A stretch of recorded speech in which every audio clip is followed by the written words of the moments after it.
చెప్పేవాడు వృద్ధినా మేలంటాడు వేమన. సమాజములో బుద్ధి చెప్పినటువంటి ప్రజాకవి వేమన.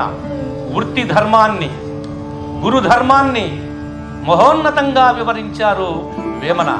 చాకికో కనుతికి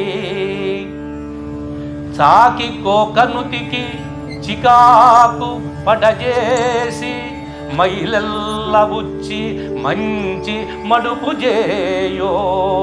బుద్ధి చెప్పువాడు వృద్ధినా మేలయా. బుద్ధి చెప్పువాడు వృద్ధినా మేలయా. ఎంత అపురూపమైన సందేశాత్మకమైన భావాన్ని సమాజానికి చెప్తున్నారో చూడండి వేమన. ఇక్కడ సాకి వృత్తి ధర్మాన్ని చెప్పాడు, గురు ధర్మాన్ని చెప్తున్నాడు. మురికి పట్టినటువంటి యొక్క గుడ్డను చాకలి రాతిపైన నిష్కామ భావంతో కొడతాడు, అంటే దానిని మురికిపోవటానికి కొడతాడు.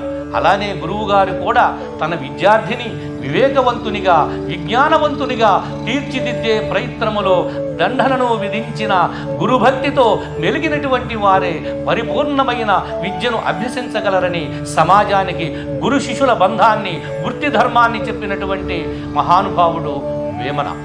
ఇలా అనేక పద్యభావాలు చెప్పాడు వేమన.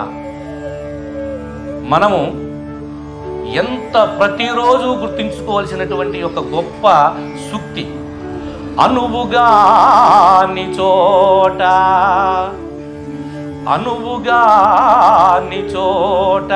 అధికుల మనరాదు, కొంచెముండుటెల్ల కొదువ కాదు.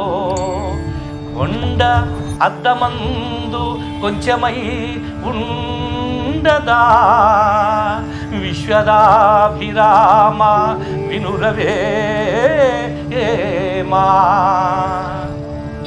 ఉన్నతమైన కొండ చిన్న అద్దములో కనిపిస్తుంది, అంత మాత్రాన దాని విలువ తగ్గుతుందా? అవివేకులు, అజ్ఞానులు ఏదేదో మాట్లాడతారు. వివేకవంతులు మాత్రము ఆ విశాలమైన కొండలాగా నిశ్చలముగా నిర్మలంగా ఉంటారు. కనుకనే అనువుగాని చోట అధికుల మనరాదు అని ఒక సందేశాన్ని వేమన సమాజానికి అందించారు.